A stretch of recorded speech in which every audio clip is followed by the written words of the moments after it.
Boa noite a todas e todos. Vamos começar agora a live promovida pela CECIR, Comissão de Combate à Intolerância Religiosa, em parceria com a UWB, União Wicca do Brasil, e com o CEAP, Centro de Articulação de Populações Marginalizadas. Dando prosseguimento a uma série de lives organizadas pela Comissão de Combate à Intolerância Religiosa, em ocasião da 13ª Caminhada pela Liberdade Religiosa, que acontece todos os anos na Orla de Copacabana, no Rio de Janeiro, esse ano resolveu-se, por conta da pandemia, não realizar a caminhada presencialmente, a caminhada fisicamente. Então, decidiu-se fazer uma série de lives, onde diversos segmentos religiosos estariam presentes, participando e debatendo temas que, de certa forma, de forma direta ou indireta, interagem com as suas religiões. Hoje nós estamos aqui com Ariadne Pinheiro, sacerdotisa da religião Wicca e vice-presidente da União Wicca do Brasil. Ariadne é conselheira nos dispositivos públicos Coneplir, do Rio de Janeiro, e do CEDDH, também do Rio de Janeiro. Formanda em Sistemas de Computação pela Universidade Federal Fluminense, UF, é especialista em Segurança da Informação, atuando como consultora e professora de Sistemas Digitais. Estamos também aqui com Diane Cooperman, jornalista, doutora em comunicação social, ativista da Comissão de Combate à Intolerância Religiosa, CECIR, conselheira da Associação Religiosa Israelita, ARI, representante do judaísmo no Programa de Estudos e Pesquisas da Religião, PROEPER, da UERJ. Temos aqui também Marilúcia Pinheiro, membro da comunidade Bahá'í do Rio de Janeiro. Marilúcia é arquivista, bibliotecária, possui especialização em pedagogia empresarial e é professora universitária. E finalizando a nossa mesa, contamos também com a presença de Greciete de Xumaré, do Ilhéaché Danquilei. Greciete é bacharel em pedagogia e polícia militar na reserva. O tema de hoje é o lugar da mulher nos diversos credos.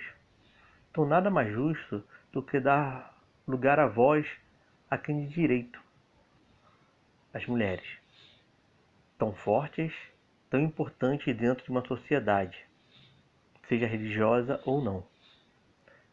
Então eu gostaria de convidá-las para se juntar a nós. Sejam bem-vindas e já antecipo os agradecimentos pela generosidade, pela disponibilidade em doar parte do tempo de vocês, né? A gente sabe que o tempo é tão apertado, né? Tão corrido, mas doar uma parte desse tempo para que juntos, todos nós, possamos conversar sobre esse tema e entender as nuances do pensamento de cada segmento religioso nesse sentido, tá? Então, sejam bem-vindas e é um prazer contar com vocês hoje aqui. Diane, Marilúcia, Ariadne, Greciete. Boa noite. Gente, então vamos à primeira pergunta aqui, para que a gente não perca muito tempo.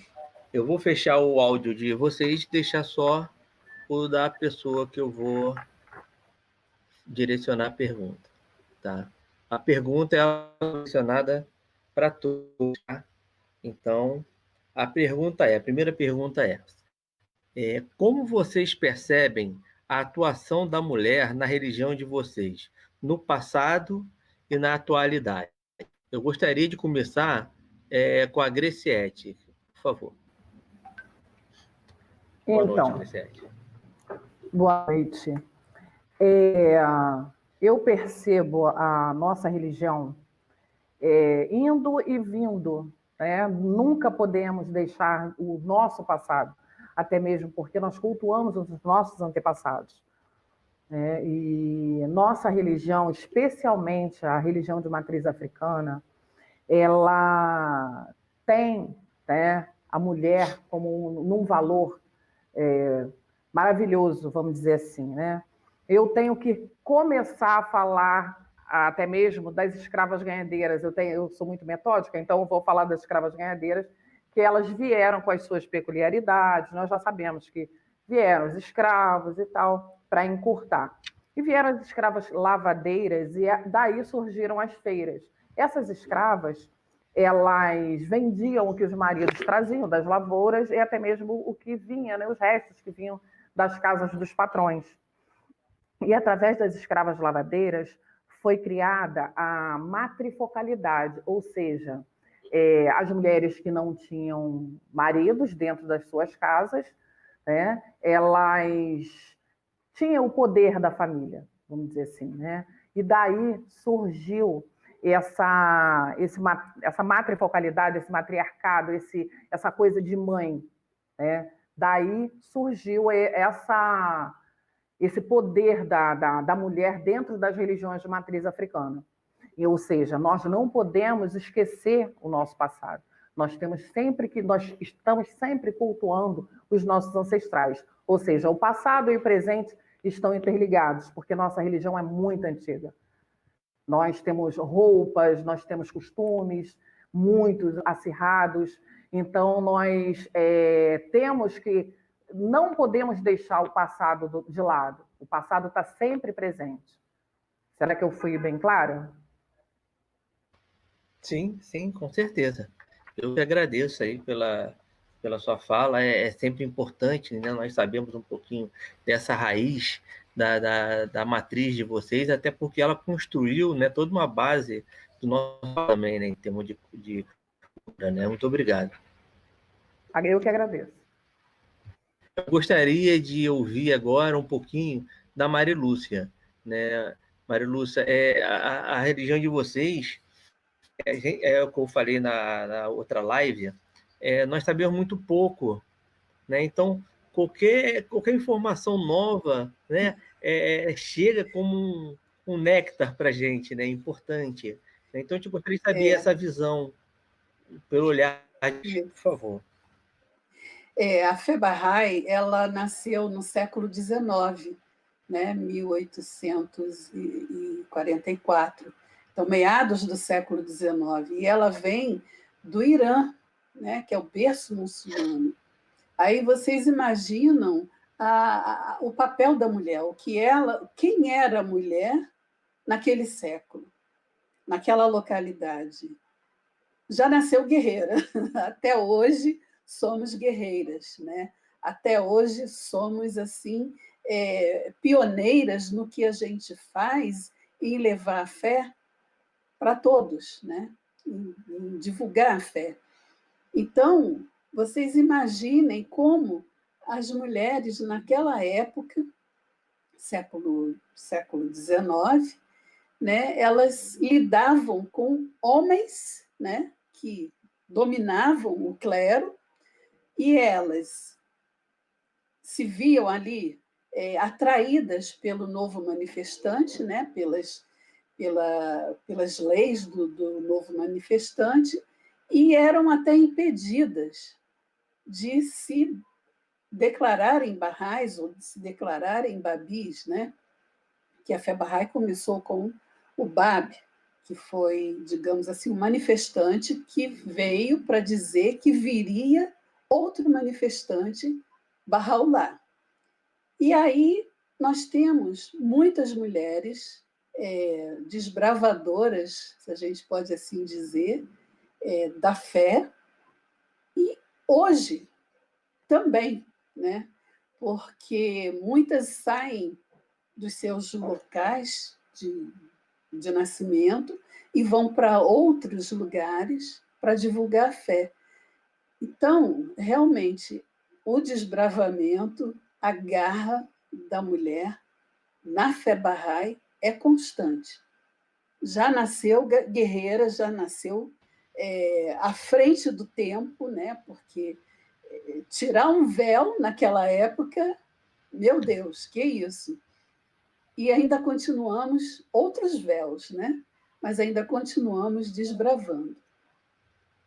Sim, perfeito, né? A gente percebe uma presença muito forte, né, das mulheres, né, dentro da fé Bahá'í, pelo menos aqui no Brasil, que a gente tem visto, né? Vocês no movimento bem presentes mesmo. É muito bem, Lúcia. Eu gostaria de agora ouvir né, um pouquinho da Ariadne, falando sobre essa questão. Por favor, Ari.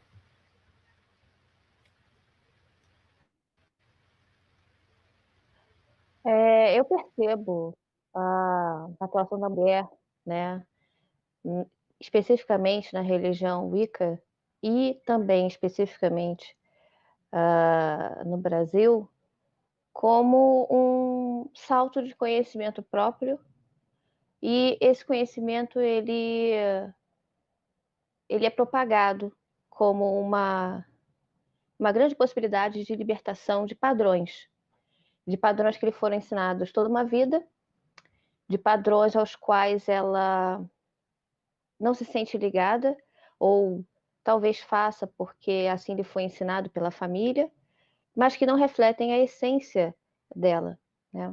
Então, dentro da nossa fé, dentro da Wicca, há muita... A figura da mulher ela é muito importante. Ela não é única, né? Nós trabalhamos com uma fonte dual, em harmonia, onde não há um mais importante do que o outro, né? Nessas fontes, que seria o princípio feminino e o princípio masculino. Eles não estão acima ou abaixo um do outro, eles, na verdade, caminham lado a lado, né? A composição da vida ela depende de ambas as partes. Mas especificamente, né, na pessoa mulher, e isso eu deixo abrangente as mulheres cis e também as mulheres trans, que há uma descoberta pessoal, uma descoberta de aproximação do que de fato a pessoa é, e o impacto que essa mudança traz, primeiro a ela mesma, segundo as relações humanas que ela tem no seu círculo mais pessoal. Às vezes são muito dolorosas e às vezes é uma situação dolorosa, mas libertadora de padrões. E o impacto para a sociedade é que essa mulher está desperta, principalmente para a conquista e a manutenção de direitos enquanto cidadã, enquanto mulher que muitas das vezes leva uma casa sozinha, que só descobre muito depois que é realmente uma bênção ser mulher e não um fardo. A questão da atuação enquanto sociedade, muitas delas fazem trabalhos de formiguinha, né? Buscam principalmente encontrar outras mais novas e esclarecer essas meninas, né, sobre padrões que nos são ensinados, sobre quebras de laços com o que não se é, e talvez só se mantenha o comportamento para agradar estranhos, né? Quando a premissa principal é que você descubra quem você é, quais são os seus talentos, o quão boa você é nesses talentos e o quão positivamente você pode influenciar, você pode mudar a sociedade ao qual você pertence. Nem que seja no seu bairro, nem que seja só a sua família, né? Causa impacto positivo, cause a mudança, né, que estamos todos, enquanto humanidade, ansiosos para acontecer. Ela não vai acontecer de uma hora para outra, mas é fundamental incentivar que essas pequenas sementes elas floresçam e incentivem outras a florescer, e nós tenhamos um jardim extremamente diverso, colorido e harmonioso. Obrigado, Ari. É importante, né, ver a visão Wicca, até porque o Wicca tem essa pegada do sagrado feminino bem forte, né? É um momento onde se fala muito. Eu gostaria de agora ouvir, né, por favor, nossa mãe, amiga, Jane Cookman. Por favor, Jane. Muito bom estar aqui e falar do lugar da mulher no judaísmo, uma religião que agora, dia 18, festeja 5.781 anos. o novo ano judaico. Então, a gente vê o papel da mulher, o lugar da mulher é absolutamente central, transcendente, primordial e fundamental para a construção desse judaísmo. Vamos pegar desde a Bíblia, as grandes mulheres da Bíblia. A Sara, por exemplo, que teve foi mulher de Abraão, toda a trajetória, não dá em poucos minutos de falar muito, mas só se dá apenas um exemplo. Quando Sara exige que Abraão despeça, mande embora Agar e o filho Ismael. Ele diz, mas como? Não posso fazer isso, é meu filho, é minha mulher. E ele fala com Deus e pergunta, como que eu posso fazer isso? E Deus lhe diz, faça como Sara te diz. E a gente fica como? Quer dizer, o homem que fala com Deus vai obedecer a sua mulher? Que papel e que importância da mulher é essa? A Miriam, irmã de Moisés, outra figura emblemática da nossa história. Ela vai acompanhar o Moisés quando ele está colocado no Nilo, até chegar às mãos da princesa, e vai fazer com que até a ama de leite seja a própria mãe. Ela vai ter esse papel incrível de acompanhar o Moisés o tempo todo, e quando vai no Êxodo, qual é a mulher que vai à frente da travessia do Mar Vermelho? É ela. Os homens estão com medo, o povo está com medo, e ela pega o seu tamborim e começa a cantar e atravessa o Mar Vermelho e todo mundo a segue. Então, essa liderança da mulher é algo fantástico. A Ruth, a primeira mulher a aderir oficialmente ao judaísmo, essa conversão de que a gente fala tanto. Ruth, na Bíblia, diz a Noemi, a sogra dela, quando ela perde o marido e a Noemi manda embora, ela diz, o teu povo será meu povo e o teu Deus será meu Deus.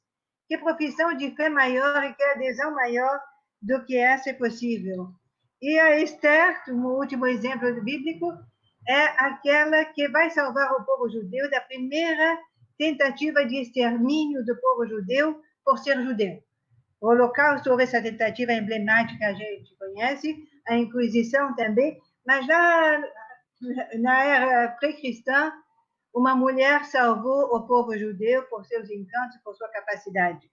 Então, são todas histórias que mostram que a mulher não está subjugada ao homem, a mulher tem o seu papel, a mulher pode fazer aquilo que ela quer. E a mulher tem mais uma vantagem. Ela, na época, em toda a história judaica, é uma mulher alfabetizada. É uma coisa dificílima encontrar, se a maioria dos homens eram analfabetos, imagine você ter a mulher alfabetizada. Então, esse conhecimento permite com que ela seja o receptáculo do conhecimento. E ela passa a ser a transmissora desse conhecimento para as descendências. Por exemplo, a Inquisição, falei há pouco da Inquisição. A Inquisição, o judaísmo só sobreviveu à Inquisição graças às mulheres, porque são elas que transmitiam às suas filhas todas as orações que elas memorizavam, todos os rituais, todas as receitas, todas as práticas, elas eram enciclopédias vivas que passavam de filha para filha, de mãe para filha, de avó para mãe, etc, etc. E elas também tiveram subterfúgio, a capacidade de transformar o cristianismo que elas adotavam oficialmente, para não serem assassinadas, mandadas para a fogueira da Inquisição. Elas mantinham secretamente esse judaísmo, elas adotavam o cristianismo oficialmente e secretamente mantinham o seu judaísmo, transmitindo-o. E depois, em Belmonte, eu vi uma imagem de uma virgem dentro de uma casa judaica e dizem, o que essa virgem está fazendo aqui? Dizem, não, é a Santa Sara Kali, a Sara matriarca, transformada em virgem para poder ser adorada oficialmente como Virgem Maria, mas na verdade era adorada como Santa Sara. E também a famosa história da mezuzá ao pé da Madonna, que deu até um livro em filme.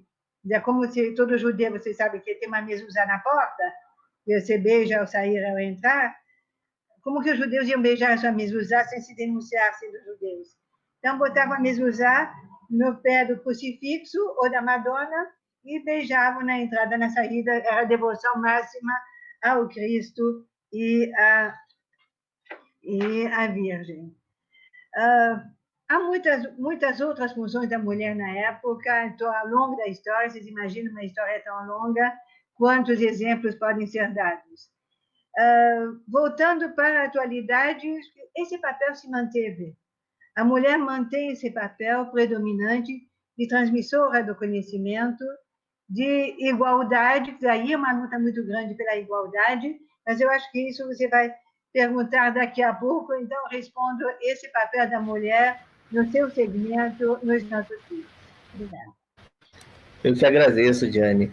E imagino o meu desespero aqui em só contar com 4 segmentos religiosos, né? Eu gostaria de ter muito mais, porque você falou agora de Santa Sara, nós poderíamos ter a comunidade cigana aqui falando, né? Falou da Inquisição. Pois é, nós poderíamos puxar pessoas ligadas à bruxaria, ou estregueria, e poderíamos... não caberia na telinha, né? Tem os muçulmanos também, né? Isso aí é legal. Eu procurei chamar, mas também, enfim. Mas outras lives estão sendo feitas em paralelo. Agora nós vamos passar por uma segunda pergunta, né? E eu gostaria de começar agora pela nossa irmã Mari Lúcia, né? A pergunta é, Mari, quais são as atividades religiosas permitidas para as mulheres dentro do seu segmento religioso? Vocês sabem, né, que na fé Bahá'í nós não temos rituais. Às vezes, quando chamam a gente para representar a fé, né, venham paramentados. Nós não temos paramentos, né? Então, não temos roupas diferenciadas, não temos clero, né? A administração Bahá'í é composta de 9 membros eleitos anualmente, né? Dentre os Baha'is daquela localidade. Então, quando você fala quais são as atividades religiosas, a única atividade, assim, não são atividades religiosas, mas são festividades religiosas. Nas festividades religiosas, qualquer Bahá'í pode estar presente, pode participar. Como a gente não tem clero, a gente não tem aquela pessoa que vai se sobressair além das outras, das demais. Se você pergunta a parte administrativa, eu posso dizer para vocês que nós temos uma Assembleia Espiritual Nacional e diversas assembleias espirituais locais, também eleitas através do voto anualmente. Temos também a Casa Universal de Justiça, que fica em Haifa, né? Qualquer pessoa pode fazer a composição dessas instituições. Porém, uma coisa que é muito interessante, porque mais à frente a gente vai ver o verdadeiro papel da mulher dentro da fé Bahá'í, que ela pode, né, o que ela pode fazer, ela só não é eleita para a Casa Universal de Justiça.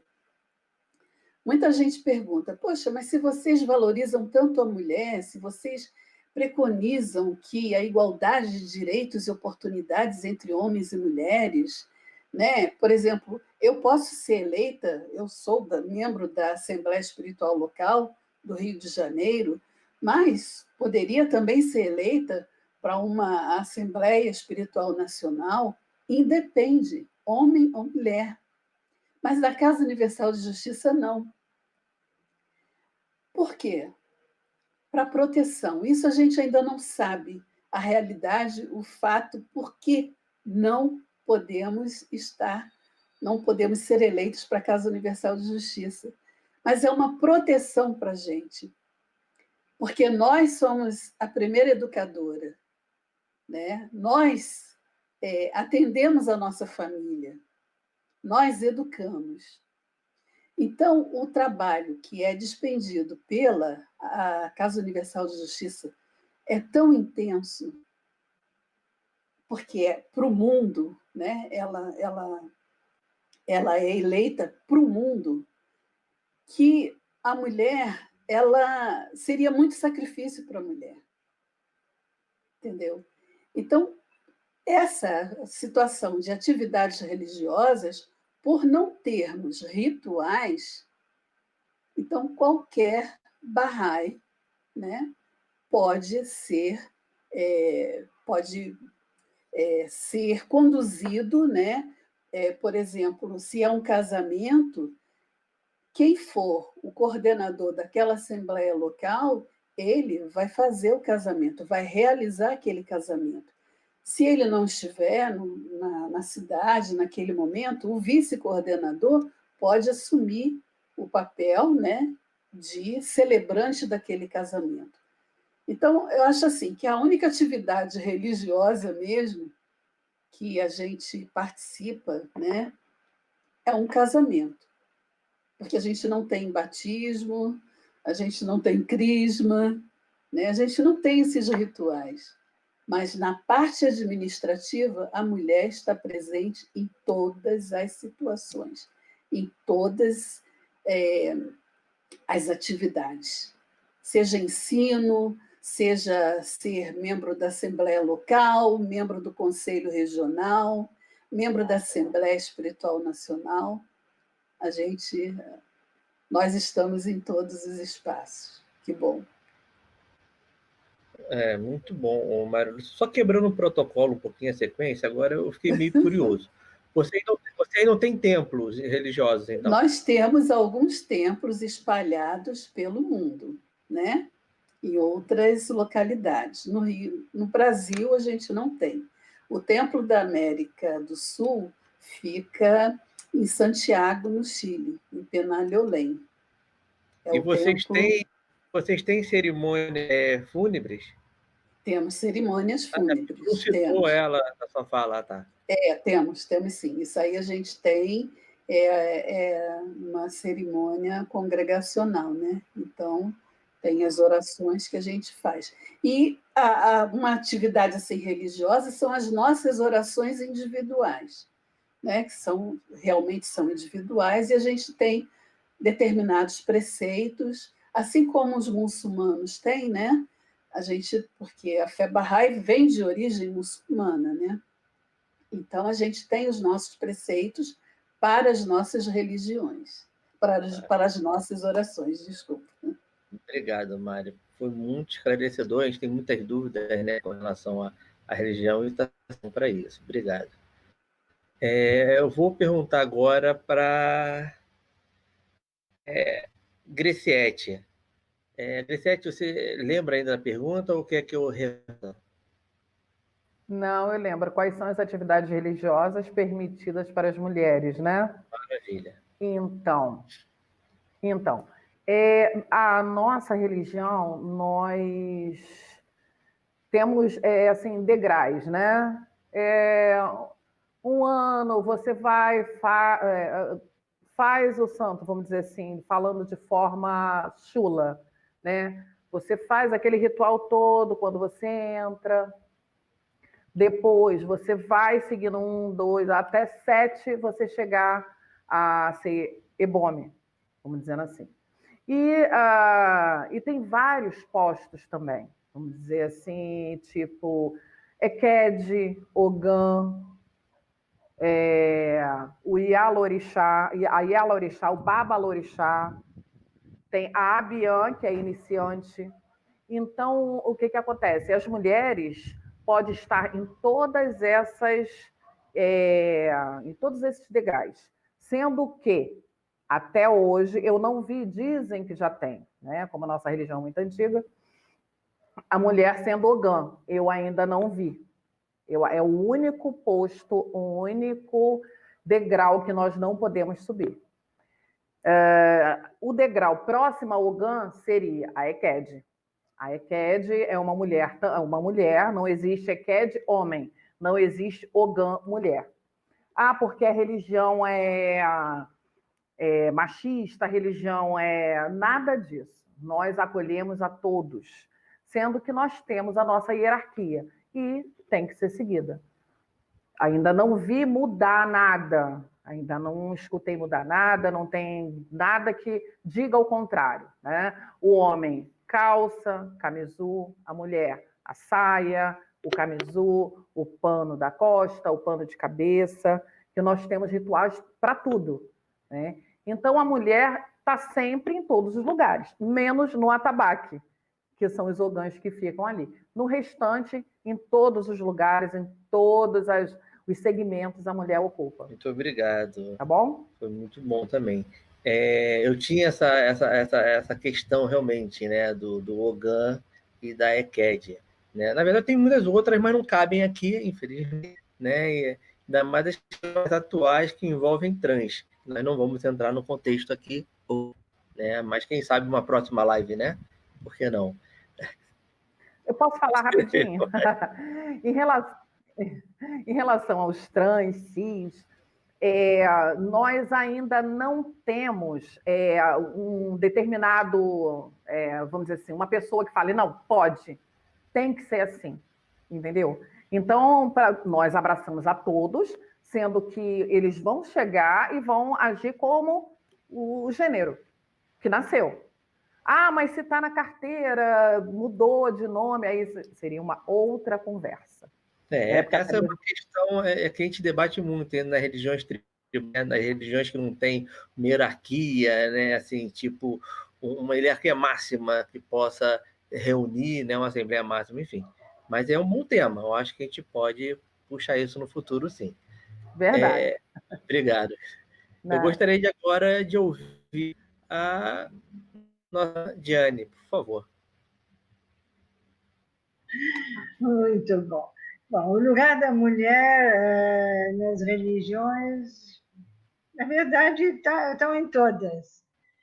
Na Bíblia nós tínhamos sacerdotisas, profetisas, tinham tudo. Mas quando começam a interagir com as sociedades maiores, os grupos religiosos judaicos passam a adotar as práticas criadas pelo homem para subjugar a mulher. A gente vê isso acontecendo ao longo da história, embora sempre haja algumas leis específicas que preservam a mulher dentro do judaísmo. No meu segmento específico, que é o judaísmo reformista, mulher e homem podem tudo igualmente. A igualdade é total e absoluta. Nós temos rabinas. Inclusive, a ARI foi a primeira instituição a trazer uma mulher rabina para ocupar o púlpito da maior congregação judaica do Rio de Janeiro, e a segunda do Brasil e da América Latina. Então, vocês veem a importância, o choque que foi para toda a sociedade judaica trazer uma mulher rabina que ganhou o respeito de todo mundo. Então, essa igualdade não existe apenas em teoria, existe na prática. Cantores litúrgicos, em tese, seriam apenas os homens. Tradicionalmente, sempre foram homens. As mulheres também podem exercer. E a coisa mais importante que começa com a contagem do que chamamos minyan. Para certas orações judaicas, é preciso haver 10 homens, pela religião tradicional. Nós aceitamos, contamos pessoas. As mulheres contam. A partir do Bat Mitzvah é a maioridade religiosa das meninas, 12 anos, e Bar Mitzvah para os meninos, 13 anos. A partir desse momento em que esses meninos e essas meninas fazem tudo igualmente, aprendem hebraico, aprendem a ler a Torá é o Pentateuco, que tem todos os livros, os 5 livros de Moisés, escritos em hebraico, manuscritos. Isso também era prerrogativa do homem, hoje a mulher pode escrever esse manuscrito, e uma leitura sem pontos e sem vogais, sem pontuação e sem vogais. Então, vocês imaginem aprender a ler sem pontuação e sem vogais, a letra que você colocar, pode mudar todo o sentido da palavra e a entonação pode mudar todo o sentido da frase. Então, meninos e meninas aprendem e se formam do mesmo jeito. Então, nesse nível, realmente, a igualdade é absoluta, ela perpassa toda a sociedade. Os movimentos ortodoxos ainda não seguem isso, embora haja um movimento crescente pela igualdade. Já há grupos ortodoxos ordenando rabinas, isso daqui no terceiro milênio apenas, mas já existe.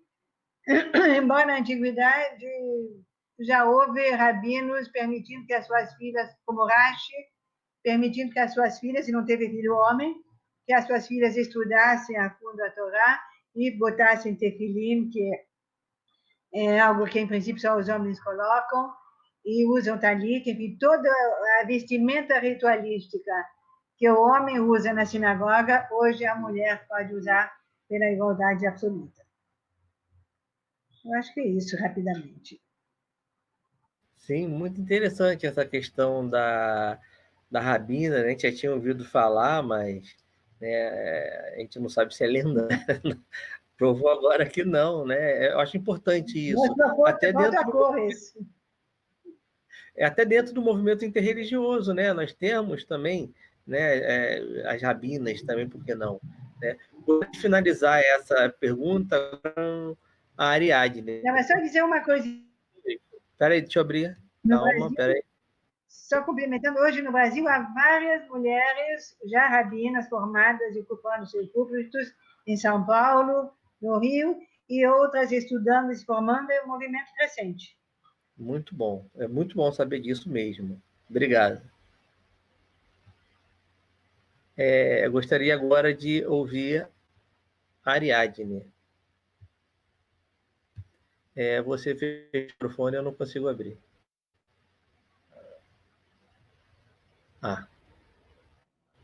Perdão, agora está aberto. Eu acho que, com relação às atividades, né, religiosas permitidas às mulheres dentro da Wicca, eu acho importante começar essa minha fala deixando muito claro que a Wicca ela não é uma religião única, homogênea e totalmente e que os conhecimentos, né, eles são todos iguais para todos os praticantes. Assim como acontece em outras fés, a Wicca cascateou em caminhos internos, né? Todos esses caminhos, eles seguem a mesma base do nosso fundador. Eu gostaria também de aproveitar para citar isso, eu acabei não citando na primeira pergunta. A Wicca é uma religião extremamente nova, é uma religião de 1951, quando o último decreto na Inglaterra ele é derrubado no parlamento, o decreto sobre a prática da bruxaria. No ano seguinte, né, nós chamamos de idealizador, ele lança um livro trazendo a público as práticas da bruxaria nesse contexto inglês, né? Por que contexto inglês? Uma das coisas também que nós estudamos bastante, procuramos ter horizontes largos, é de que a bruxaria ela não pertence a uma única fé ou a um determinado grupo de fés. A bruxaria ela é imanente ao mundo, imanente ao ser humano, ela está presente onde o ser humano está e ela está presente onde a natureza está, né? O ato de orar, o ato de desejar e até praticar a cura, para nós, são atos de magia. Você molda a realidade naquilo que você deseja que aconteça. E para nós também, né, a magia ela não tem cor. Nós não somos praticantes de magia negra ou de magia branca. Nós somos praticantes principalmente de ritualísticas que honram os nossos ancestrais, que honram aqueles que vieram antes de nós, em linhagem familiar direta, em linhagem religiosa, né? Esses que, através da sua vontade de transmitir a novas gerações, fizeram com que o conhecimento se espalhasse de tal forma que hoje você encontra religiosos. Não é um pequeno local onde, sabe, um clube exclusivo, não existe isso. E ela cascateou em caminhos diversos. Os mais tradicionais, né, eles ainda se apegam bastante no que nós aqui chamamos de preto e branco, né? Os caminhos fora dos tradicionais, eles já veem o culto religioso com mais versatilidade humana, eu diria. Porque entendem que a religião é viva, entendem que, assim como a língua, o idioma, a religião ela recebe influência das pessoas e vai se transformando, vai se adaptando aos tempos em que essas pessoas existem, praticam e perpetuam o conhecimento para os mais novos. Então, nós temos, assim como outras fés, que não tem uma hierarquia central, não tem uma fonte, e dessa fonte há toda uma cascata para essas tradições, há muito debate sobre as questões atuais. O papel da mulher, essa situação delicada, que são as mulheres trans, né? Como são essas pessoas, né? É importante debater, é importante entender que elas são. E elas são criação divina. Nós ainda não compreendemos porque temos uma compreensão limitada, mas o debate é extremamente importante. O espaço da mulher no culto religioso dentro da Wicca, ele é equitário, ele é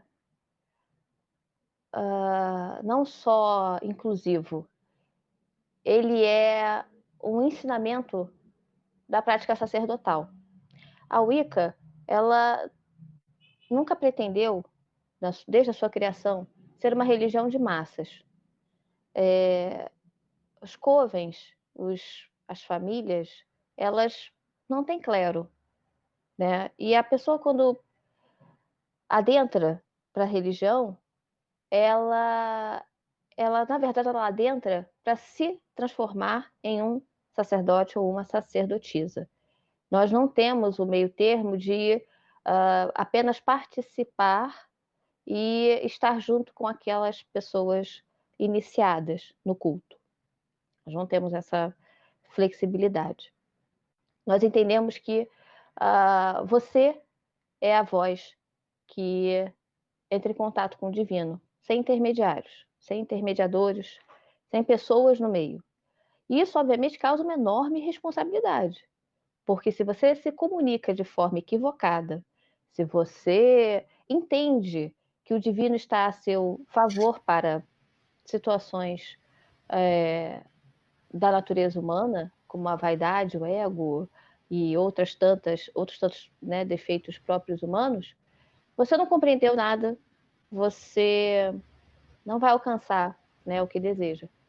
Porque nós também temos o entendimento de que nós somos partículas do divino. E o divino não está a nosso bel prazer para satisfazer nossos prazeres vazios. Enquanto iniciados, enquanto esse conhecimento, né, é construído com tempo, analisado, e só então a pessoa é elevada, iniciada, e assim caminha os graus do sacerdócio até que alcance o patamar máximo para ensinar outros, para preparar outros e assim perpetuar o conhecimento, né? Dentro da Wicca, nós temos justamente uma situação contrária. Nós temos padrões machistas de domínio masculino. Sim. Ari, Sim. deixa eu só te interromper aqui, Ari. Já que você está entrando nessa questão, ela já vai abordar o terceira pergunta.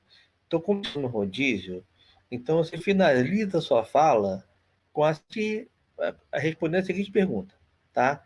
Na sua opinião, as tradições religiosas ainda repassam ideias machistas? Aí tu finaliza, essa já é a terceira pergunta também, já era a sua resposta. Perdão, Tudo eu bem? achei que eram as duas, a Não, tudo bem. pergunta 2. Beleza, Perdão. aí tu já finaliza a sua resposta já com essa questão já, a gente já passa para outra pessoa. Certo, então serei breve. Perdoe Mas meu, essa já é a terceira pergunta, já está começando a terceira pergunta já. Perdão. Então vamos. A segunda questão, acredito que, né, eu tenha respondido, e é a situação da nossa terceira pergunta, sobre as tradições religiosas repassarem ideias machistas. O que me foi ensinado, o que eu percebo aprendendo com outros antigos, fora do meu país, inclusive, né, nas bases aonde a Wicca nasceu, que é a Inglaterra, há todo um trabalho, na verdade, de desconstrução, né, de elevação dessa mulher e dessa força que ela carrega, que ela imprime ao longo de uma vida, para inclusive ter os seus sonhos realizados, os seus objetivos, né? Enquanto profissional, enquanto dona do lar, enquanto mãe, né? São muitos os sonhos de várias mulheres e todos eles são válidos. E o que eu percebo é que a minha fé, a Wicca, ela justamente motiva, te dá poder para exercer o que você quiser. E esse o que você quiser é principalmente tomar as suas próprias decisões e se sentir feliz com isso. Você ter responsabilidade. E aí você terá todos os ônus que essas responsabilidades e escolhas te proporcionam e o bônus, né, que elas também te proporcionam. Então, fortalecer mulheres, lembrá-las do seu próprio poder de mudança, de impacto, em si mesmas, nas suas próprias vidas, nas vidas daqueles que ela ama, que ela quer bem, e da sociedade como um todo, né? Como nós vemos hoje todo um movimento de valorização da pessoa mulher nas ciências, enquanto cientistas. Um campo, até bem pouco tempo, extremamente machista, extremamente seletivo sobre apenas homens, e com muito afinco toda uma rede feminina, plural, multicultural, multirreligiosa, foi criada espontaneamente, é alimentada também espontaneamente, e nós vemos cada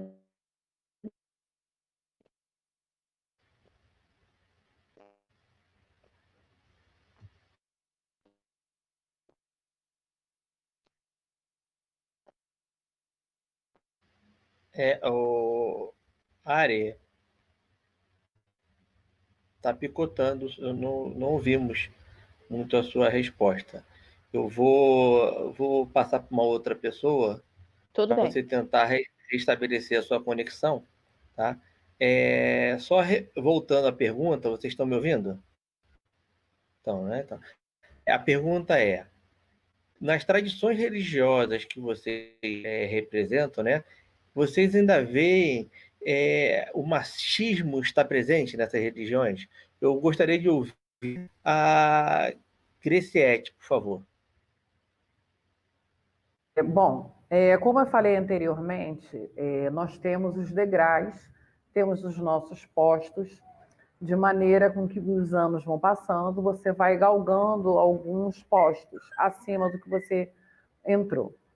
Então, se você chegar no seu entendimento, que a gente fala que é o renascimento, né, para o orixá, se você chegar ao posto de Ebome, você quando paga 7 anos de seu santo, aí paga não, né? A gente fala de forma chula, quando você vai lá fazer o que deve ser feito, todos aqueles rituais.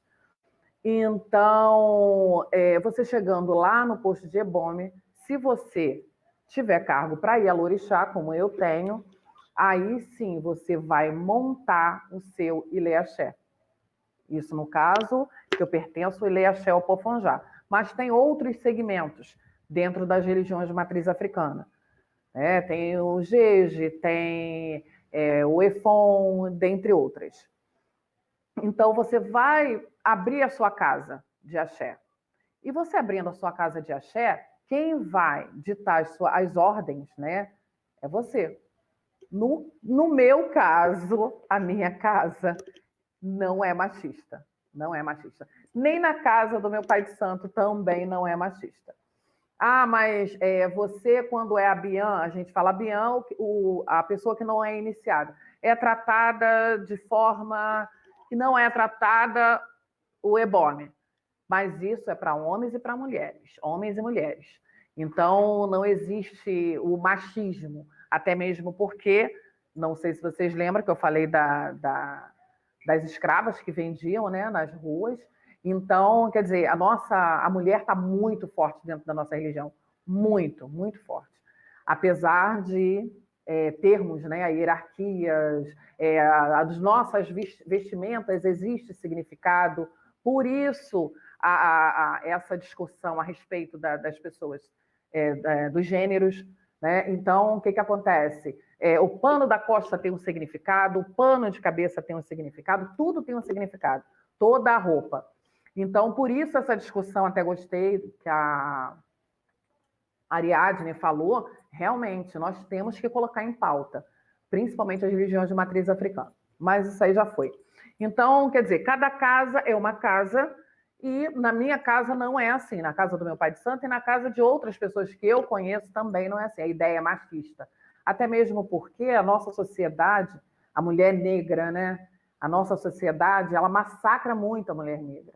Então, dentro do nosso culto, eu acho que não é legal o machismo, não é bem-vindo, tá entendendo? Nem o machismo, qualquer tipo de preconceito não é bem-vindo dentro das religiões de matriz africana, justamente pelo que os nossos antepassados passaram. Eu acho que não é bem-vindo, fora de cogitação, ao meu ver. Muito bom, Graciele. Obrigado. Graciete. Isso. Estou me controlando, mas agora escapou. Uhum. Eu gostaria de ouvir agora a Diane sobre esse tema, Diane. O microfone. Bom, como eu disse, ao longo da história, os modos de vivendi da sociedade maior foi contaminando as comunidades judaicas. Mas existem leis específicas de proteção ao direito das mulheres. E isso é muito rico e muito antimachista. Por exemplo, ainda na Bíblia, toda a terra de Canaã foi separada e dada a homens. Então, ninguém discutiu, ninguém queixou, eram os chefes das tribos e os herdeiros seriam os homens. Quando falece o Zelofate, ele só tinha 3 mulheres, elas não tinham direito à posse da terra. E elas vão, Moisés, o que você quer que a gente faça? Nós vamos aí morrer? Vamos virar mendigas? E aí diz, não, deixa eu pensar aí como que vai ser, e vou falar com Deus e ele vai me esperar, me dê a minha noite de sono. E o dia seguinte ele voltou, não, vocês vão ter direito à terra. Então, esse reconhecimento do direito da mulher, já bíblico, mostra o respeito que se deve ter para com a mulher. E há outras leis de proteção, por exemplo, e que são revolucionárias, o direito ao divórcio. Quem dá o divórcio, concede o divórcio, é o homem. A mulher pede. Mas há situações específicas que lhe dão o direito ao divórcio quase que automático. Por exemplo, isso daqui é antiquíssimo, se o marido trabalhar em portume e o cheiro dele for insuportável para a mulher, ela pode pedir o divórcio, porque ela não vai viver com um homem de quem sente nojo. O prazer, se o homem não der prazer à mulher, que ele é obrigado a ter sexo e obrigado a dar prazer à mulher, se não a satisfizer, ela pode pedir divórcio. Então, a gente vê quão revolucionário isso é ao longo da história. E a gente vê também situações bem concretas, por exemplo, o primeiro Congresso Sionista Mundial, em 1899, 97, quando ele se reúne, ele dá o direito às mulheres de votarem, quando em nenhum país do mundo a mulher tinha direito a voto. Esse Congresso Sionista Mundial permite que as mulheres judias participantes votem e escolhem seus dirigentes. Isso daqui é de respeito, não se pode dizer que a comunidade ou que o judaísmo seja machista. E o último exemplo é a Golda Meir. Num país como Israel, cuja lei é a Torá, é a Bíblia, o Pentateuco, não tem constituição em Israel. Essa lei continua valendo, até hoje é aplicada, adaptada à modernidade, mas é a lei que vale. Você ter uma primeira-ministra que vai dirigir um país em 1969 é também revolucionário. Antes dela, no mundo, só a Indira Gandhi, que tinha dirigido a Índia, que também era filha de Nehru, então tinha toda a família, o laço familiar. Mas realmente, a gente não pode dizer que o judaísmo forme uma sociedade machista, muito pelo contrário. Muito elucidativo, muito elucidativo. Tem muita informação que a gente desconhece até por carência de conversa, né? Eu acho que a gente tem que conversar mais, né, sobre temas específicos, não sobre temas abertos, que várias pessoas vão botando tema em cima de tema e não se debate nada. Né? Muito bom. Obrigado, Diane. Mas é isso que eu sempre sugiro, Cecília. Vamos escolher temas e vamos reunir, fazer um seminário temático, esse tema. E todas as religiões vão falar um pouco de si, contando, não um seminário, fazer um curso mesmo, algo que permita se aprofundar e descobrir o outro. No descobrimento do outro, a gente desconstrói preconceitos milenares. Que esse seja um chute, né? Um primeiro passo, né? Amém. Que assim seja. Gostaria agora de ouvir a nossa Mari Lúcia. Só antes uma pergunta. A 3 e a 4, para mim, são complementares. Eu posso falar uma e depois falar outra? E abrir para... Mari, olha só, eu sou geminiano. O fato de eu ter colocado essas perguntas, eu posso mudar isso a qualquer momento, na verdade. Eu já mudei na minha cabeça, tá? Mas pode juntar, não tem problema não. Tá. É que eu sou prática. Bom, na minha opinião, claro, existem ainda tradições religiosas que repassam ideias machistas. No caso da fé Bahá'í, por ela ter como princípio fundamental, um dos princípios, a igualdade de direito e oportunidades entre homens e mulheres, e também Bahá'u'lláh deixar claro que a humanidade é como um pássaro.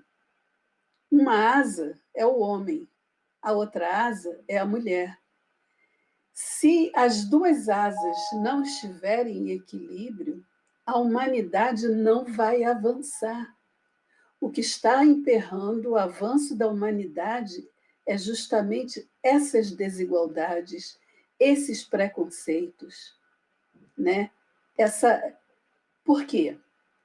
Porque a mulher, ela vai progredir, ela tem que progredir. E ela tem que cumprir a missão dela, que ela tendo as mesmas vantagens, os mesmos direitos do homem, a humanidade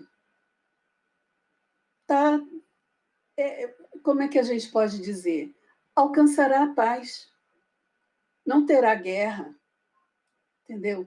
Então, quando a gente fala da situação de igualdade, né, como está falando aqui, são tratados com igualdade homens e mulheres no segmento religioso que a gente frequenta, no caso da fé Bahá'í, é tratado, sim, com igualdade. Um homem não vai ser superior à mulher e a mulher não vai ser superior ao homem. Os cargos, como eu já falei para vocês, né? O homem e a mulher podem atuar nos diversos cargos sem problema algum. E sendo a mulher a primeira educadora, ela tem como missão passar isso para os filhos, para os sobrinhos, para os netos. Enfim, o quê? Buscar a paz, buscar essa igualdade.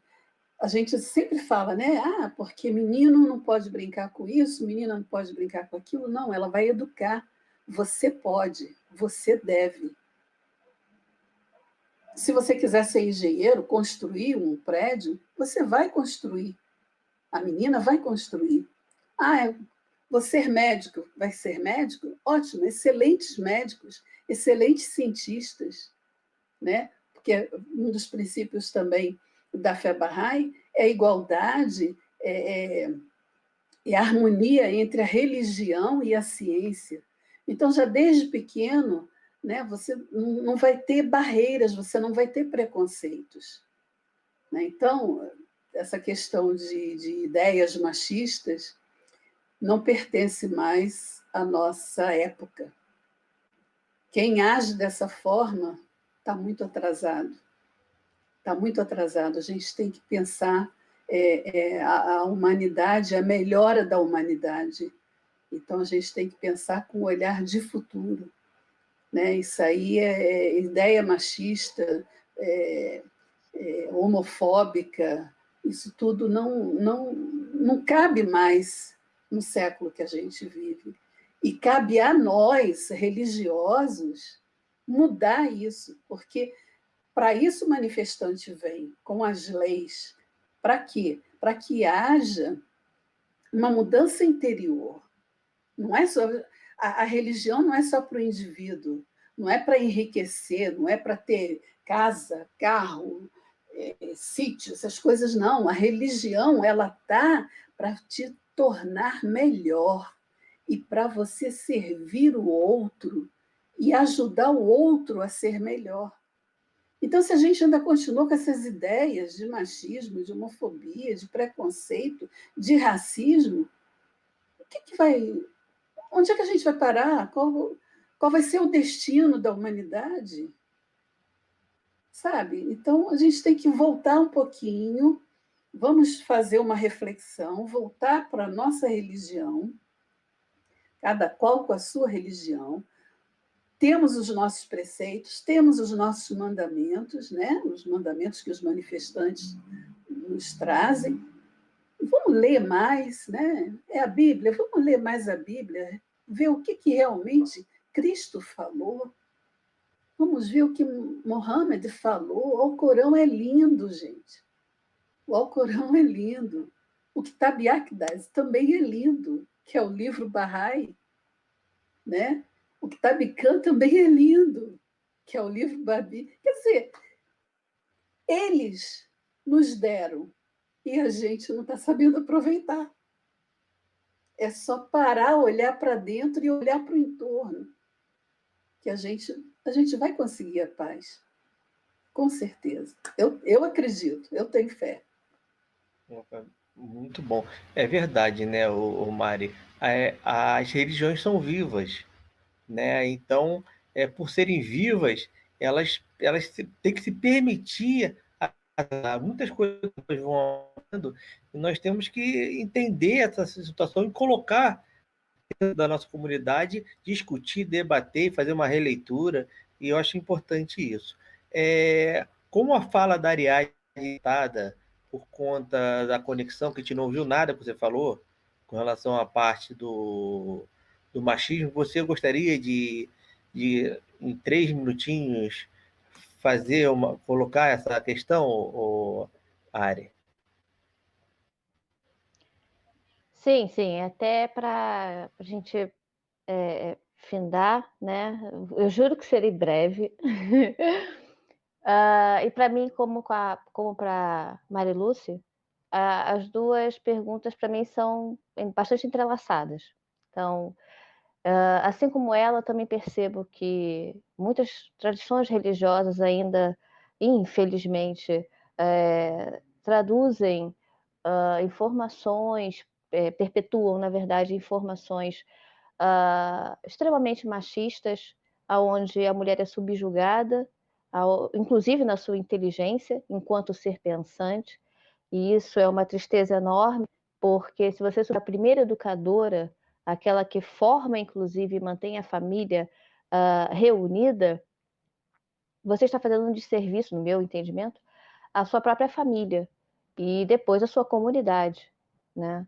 Mas no que tange ao meu segmento religioso, ao Wicca, homens e mulheres são tratados de forma igual, inclusive e principalmente nos cultos religiosos. Uma sacerdotisa e um sacerdote, eles dividem responsabilidades. Um não está acima do outro, eles estão um ao lado do outro. Eles são porta-vozes dos deuses, né? A Wicca tradicional, ela é dualista no seu culto de alcance ao divino, e o que nós chamamos de tradições não tradicionais, né?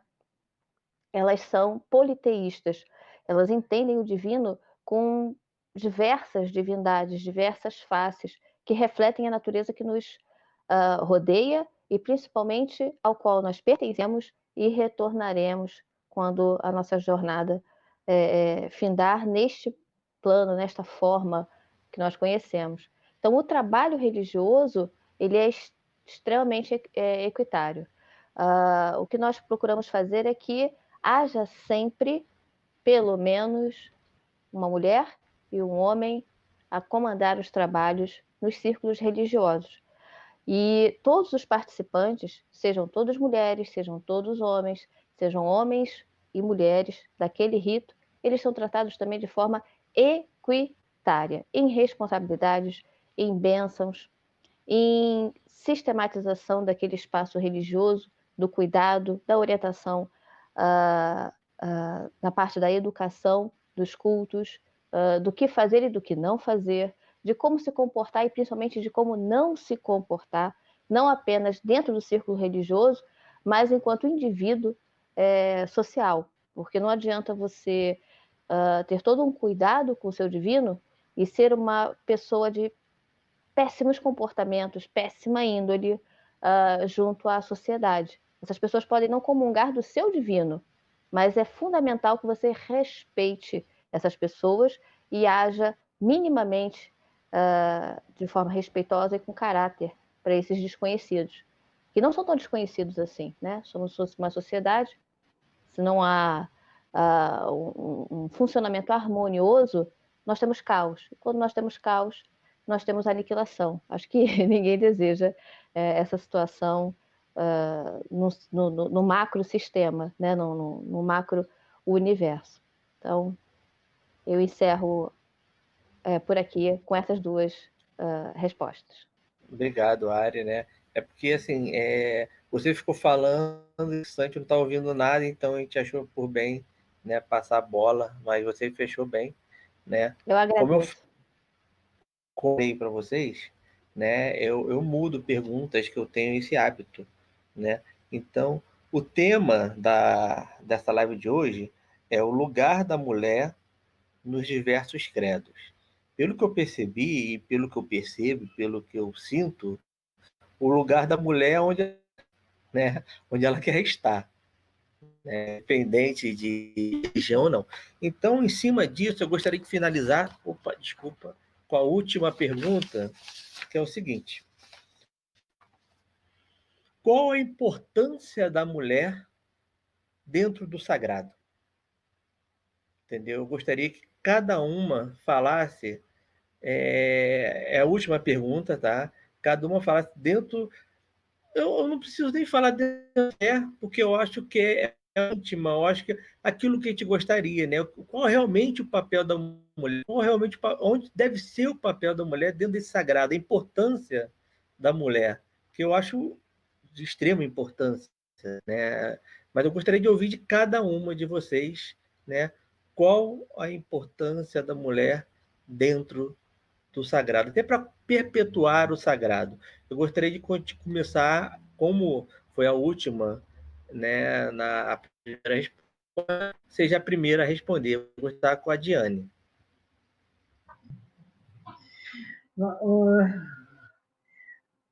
O lugar da mulher é no sagrado. É ela que está no lar preparando o Shabat. Essa preparação do Shabat uma preparação para o sagrado. O Shabat, que começa sexta-feira à noite e vai no sábado. E começa com que? Com toda a preparação da sacralidade desse Shabat, que é um momento de parada, de repouso, de meditação, de orações. São 24 horas passados em família e na sinagoga. Hoje não temos mais a sinagoga, mas antes de passar a sinagoga, eu quero falar da mulher no lar. Então, ela prepara esse Shabat, porque o Shabat é feito também no lar, em torno da mesa. Tem que fazer a halá, que é um pão especial, prepara a halá. No pôr do sol, acende as velas e prepara as bênçãos da vela, a bênção do vinho, a bênção da halá. É toda essa preparação de uma comunhão familiar. Toda a família se reúne em torno dessa mesa quando volta da sinagoga e celebra o Shabat. E o Shabat é celebrado como se fosse uma noiva, com alegria, com felicidade. O Shabat é sempre recebido com muita alegria. E o Shabat é recebido na sinagoga. Só que a pandemia acabou, nós não podemos ir à sinagoga. E aí é toda uma discussão, o que vai ser desse lugar que a gente não pode mais ir? Será que vamos perder esse sagrado? Vamos perder o espaço de meditação, o espaço de encontro, o espaço de oração? E o que a gente vê que, na verdade, o nosso lar se transformou no lugar sagrado por excelência. Todos nós acompanhamos as orações todas, todos os serviços religiosos através de lives, e o judaísmo liberal permite que você acompanhe tudo, desde o nascimento até o sepultamento. A gente tem acompanhado por lives, é uma coisa assim, muito forte, todo luto acompanhado, se conforta as pessoas que você não pode abraçar pessoalmente, você as abraça através dos seus depoimentos, através do encontro virtual, mas se torna um encontro muito valioso, muito valoroso. Mas eu queria terminar ainda com uma coisa importante, além desse lar que se torna sagrado, com o lugar da mulher também em relação ao homem.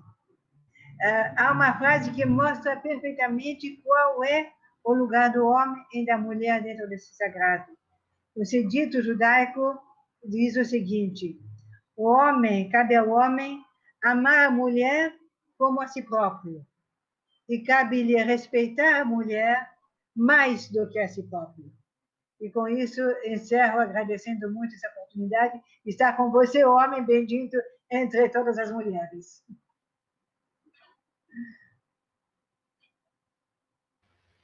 Eu tenho que aproveitar essa passagem bíblica, por que não?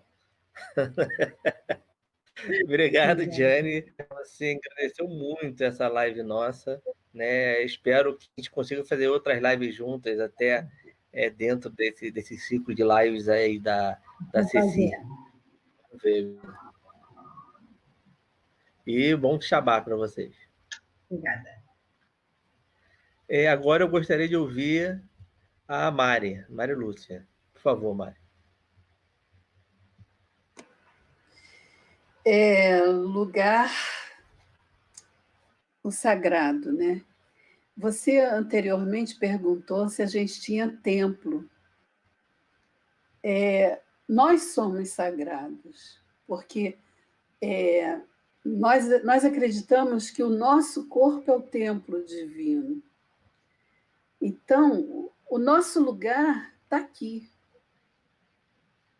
Nós podemos fazer o que a gente quiser fazer e puder fazer. Como Bahá'í não tem um templo específico, a gente tem sedes locais, locais onde a gente se reúne, né, para fazer oração, para fazer as festividades, né, os eventos religiosos. E, com essa pandemia, a gente não está fazendo isso, porque a gente não pode estar naqueles locais. Em cidades onde não tem essa casa específica, né, a gente se reúne na casa de outros barrais. Então, aquela residência passa a ser a residência que vai receber os barrais, os amigos, e ali a gente tem uma vida comunitária. Com essa pandemia, a gente não podendo fazer isso, está sendo assim maravilhoso, se eu posso dizer, Porque, por exemplo, festa de 19 dias. O calendário Bahá'í tem 19 dias, com 19 meses, e aí cada início de um mês a gente promove uma festa. Ótimo. Então, às vezes, eu participo de uma festa de 19 dias do Rio, participo de uma daqui de Porto Feliz, de repente, participo de uma em Mogi Guaçu ou Mogi Mirim, onde eu quiser estar, eu vou participar, porque está tudo online. E a mulher, ela tem um papel primordial, porque as mães, as mulheres, são as primeiras educadoras da humanidade. A comunidade deve dar preferência à educação das mulheres. Ela quem vai levar o sagrado dentro da casa dela, para a família dela. É ela quem vai falar: você já fez a oração do Santo Anjo do Senhor, meu zeloso guardador? Você já fez o Pai Nosso? Você já fez uma Ave Maria? Bahá'u'lláh diz que toda a direção da humanidade está nas mãos das mulheres, porque a mulher é a primeira instrutora do mundo. É aquela que ensina tudo à criança. É aquela que dá os fundamentos da educação. A nossa responsabilidade é extremamente importante e grande. Na fé Bahá'í, a gente diz o seguinte: se a família não tem condições de educar todos os filhos, ou se pelo menos se tiver um casal, que dê preferência de educar muito bem a menina, porque ela é a primeira educadora. A mulher, nos dias de hoje, tem diante de si uma enorme tarefa cultural e religiosa, que vai marcar, talvez, o nascimento de uma nova era. É o que eu falei anteriormente. É a nossa responsabilidade, o nosso sagrado, o respeito que a gente tem, porque as pessoas não estão respeitando o sagrado. Estão brincando com o sagrado. Gente, isso dói, isso é triste.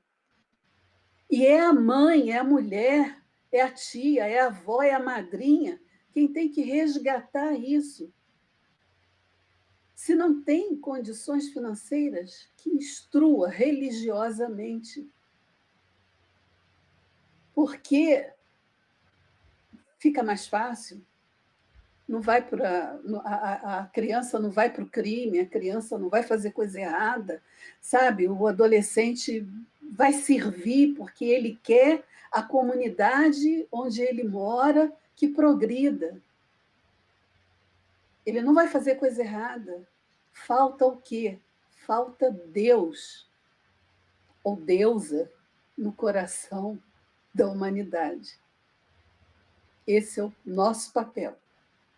E graças a Deus, né, pelos homens que nos ajudam e que também estão ali ombro a ombro, né, na nossa vida, na nossa luta e na nossa missão, porque todos nós temos uma missão. E se a gente tem um companheiro do lado nessa missão, as coisas ficam até mais fáceis.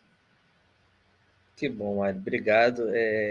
Realmente, o papel da mulher na construção, né, dessa sociedade é importantíssimo. Gostaria de ouvir agora a Ariadne, né? A pergunta é, né, qual a importância da mulher dentro do sagrado pela sua ótica? A Jaime. Bom, eu precisei fazer um teste, a minha conexão está um pouco instável, e aí eu preferia fechar e abrir meu microfone. Com relação à pergunta, eu gosto muito da seguinte máxima: o lugar da mulher é onde ela quiser. Ela deve ocupar aonde ela entende que é necessária e que a sua presença vai fazer toda a diferença. E quando você dá esse poder a essa mulher, ela vai lá e conquista, ela vai lá e transforma, e ela consegue impactar outras mulheres nesse mesmo exemplo. Ela serve de exemplo. E ela acaba se descobrindo, o que fortalece principalmente o seu entendimento de que papel ela desempenha, não só para si mesma, mas para a sociedade em que ela habita. Eu também gosto muito do entendimento de que a força do sagrado feminino, ela é uma força que vem de dentro. E ela é uma força tão gigantesca que ela não cabe só na mulher. Ela precisa ser passada para outros indivíduos, inclusive homens. Essa fervura que insiste em sair pela boca, ela precisa ser ouvida. Mas a mulher muitas das vezes não sabe como fazer, porque ela não foi ensinada a colocar todo esse conhecimento para os seus pares. E existem muitas que têm dúvidas sobre suas próprias capacidades, sobre suas próprias competências. E como essas competências poderiam estar, sim, movendo montanhas. Eu acredito muito no sagrado feminino, em questão de simbolismo, como a carta do tarô, intitulada A Força, que é uma mulher que abre a boca de um leão, sendo que você vê que essa abertura é através de gentileza. E esse leão, um animal extremamente forte, poderoso, ele está como um gatinho manso nas mãos dessa mulher. Então eu vejo a força do sagrado feminino como o simbolismo dessa carta. É uma força tão avassaladora que faz esse tipo de movimento baseado em gentileza. É uma transformação. Mas antes de mais nada, é importante perceber o sagrado em si mesma. Se você não percebe isso, você não consegue ensinar. Até porque nós só conseguimos ensinar aquilo que nós temos de melhor. Se você não descobre as suas melhores competências, se você não amadurece elas, você não tem como ensinar elas, para inclusive inspirar outras mulheres a serem tão boas nas suas próprias competências como você descobriu que era nas suas. Então, o sagrado feminino, para mim, é tudo isso. Obrigado, Ariadne, né? Como sempre, se posicionando muito bem na temática, né? Gostaria de agora ouvir, para encerrar, né, o tema e a mesa, a Graciete, que representa um segmento religioso de grandes homens, mas de enormes mulheres, né? A gente acompanha, a gente vê mulheres fortes, tantas mães de santos e alorixás que fizeram e continuam fazendo a história não só da religião, até do nosso povo brasileiro, né? Então, eu gostaria de ouvir um pouquinho você falar sobre isso. Então, dentro da nossa religião, eu não posso deixar de abordar as nossas Iabás, né? Os orixás que são mulheres, né? A Oxum. Se não fosse a Oxum, eu não estaria aqui. Eu não estaria com o meu jogo de búzios. A curiosidade da Oxum fez com que nós pudéssemos estar jogando búzio, consultando o oráculo. A curiosidade da Oxum. E a Yansan, que é uma mulher guerreira que ganhou vários instrumentos de vários orixás masculinos, de Ogum, de Xangô, de Obaluaê, de vários orixás. Não posso deixar de falar Obá, né? Também não posso deixar de falar Nanã, é a mais antiga, né? Que moldou, né, todos nós acreditamos nisso. Então, o papel da mulher dentro da nossa religião é espetacular, vamos dizer assim.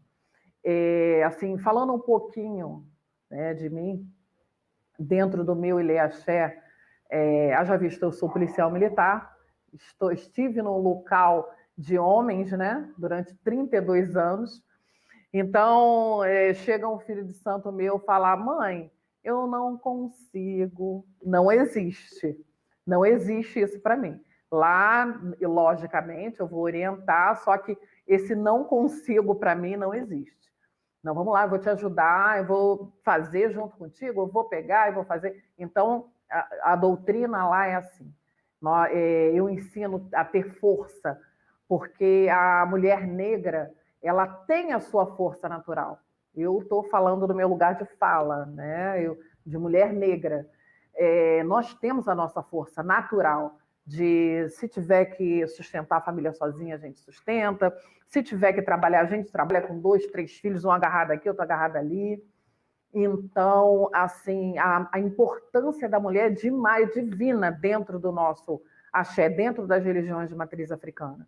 É primordial, vamos dizer assim, né? E, como a Marlúcia disse, educadora, né? O papel da educação dentro da família, que é a nossa primeira sociedade, isso é de uma importância incrível, porque, assim, nós passamos o que nós aprendemos, né? Então, eu acho que nós deveríamos também rever os conceitos, né? O que nós passamos para os nossos filhos, haja vista essas questões horríveis que estão acontecendo, né, na sociedade. É bom a gente parar e pensar um pouquinho. Será que eu passei direitinho? Será que eu fiz a minha leitura direitinho? Será que eu passei direitinho para os meus filhos?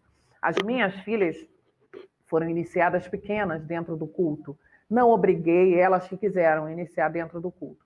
Então, me ajudam demais, demais. Elas estão sempre comigo. Então, o papel dentro do meu axé e dentro da religião é importante demais. Importantíssimo. Sem elas, nós não seríamos nada.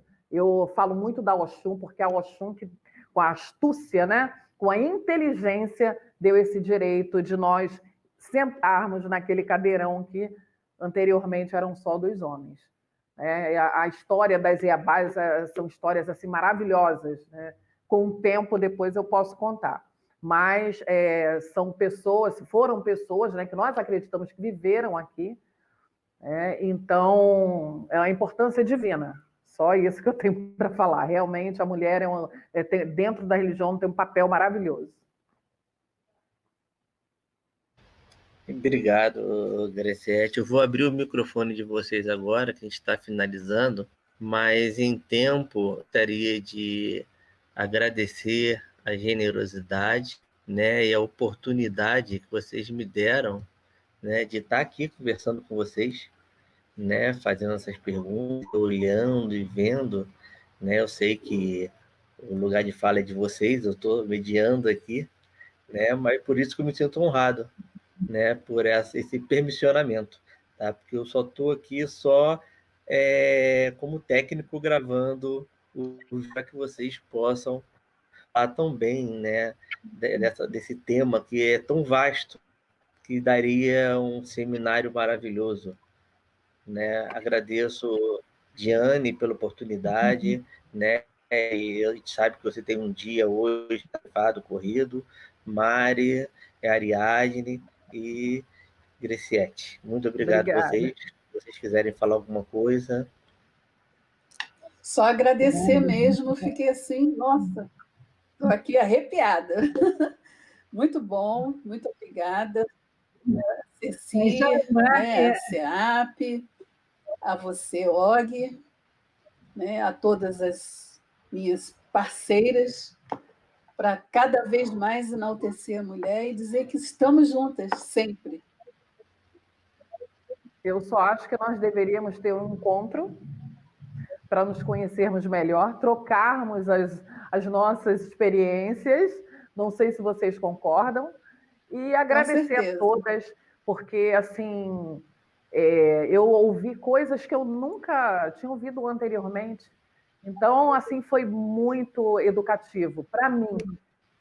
Não sei para vocês, mas para mim foi muito educativo. Gostei muito de participar. Obrigada também, Og, a todas. Obrigada. Eu também só tenho a agradecer, foi realmente uma experiência muito enriquecedora. Nós aprendemos a aprender nessa pandemia, eu vi isso numa outra live, fantástico. Aprendemos a aprender, aprendemos a escutar. E se o movimento feminista já vem de muitos anos, já teve várias conquistas, nós temos ainda um longo caminho pela frente. E isso, essa nova geração tem que levar a tocha para frente, levar a tocha sabendo que precisa conquistar o seu lugar de fala, de ocupação, mas, ao mesmo tempo, conquistá-lo através da gentileza, através da compreensão, através da resiliência, da persistência, mas, acima de tudo, da esperança, da fé e do amor. Shalom para todos, muita paz. Obrigado. E como a Mari falou, né, nós aprendemos a sermos quase que onipresente, né? Porque ela está em vários estados quase ao mesmo tempo. Isso. Bom, eu queria aproveitar para agradecer esse momento maravilhoso, de verdade. Eu gosto muito de conversar. Quando a gente tem os eventos que, infelizmente, por conta da pandemia, né, estamos impedidos de estarmos juntos presencialmente, é sempre uma festa, né? Porque o aprendizado é sempre pontual e muito marcante. E hoje, apesar de estarmos distantes, estivemos juntas, estivemos em uníssono, estivemos extremamente alinhadas e ensinando, né, que, antes de mais nada, o respeito é a grande pedra filosofal dos nossos tempos e dos próximos tempos, que nada se constrói sem respeito. Respeito a si próprio, respeito ao outro, respeito àquela organização de convivência, né?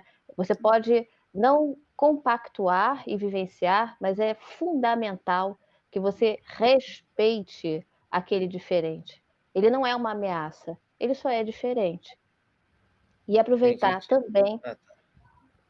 também para agradecer, obviamente, as instituições que tiveram essa iniciativa e, graças a elas, estamos aqui hoje, né? A iniciativa da CCIR, a Comissão de Combate à Intolerância, religiosa no Rio de Janeiro, a União Wicca do Brasil, que tem feito as gravações, reunido todas essas pessoas fantásticas, e que tenhamos mais aprendizado, tenhamos mais escuta para aprender.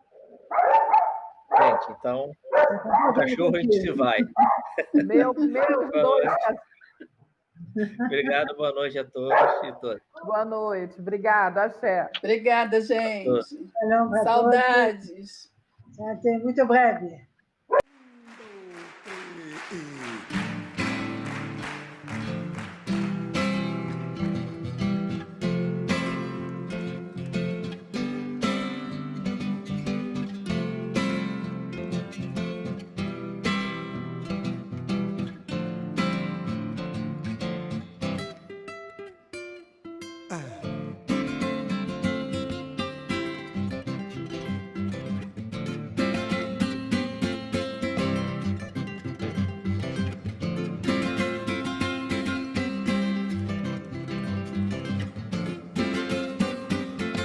Andar com fé eu vou, que a fé não costuma falhar. Andar com fé eu vou, que a fé não costuma falhar. Andar com fé eu vou, que a fé não costuma falhar. Olê, olá, lá. Andar com fé eu vou, que a fé não costuma falhar. Que a fé tá na mulher, a fé tá na cobra coral, num pedaço de pão. A fé tá na maré, tá na lâmina de um punhal, na luz, na escuridão. Andar com fé eu vou, que a fé não costuma falhar. Andar com fé eu vou, que a fé não costuma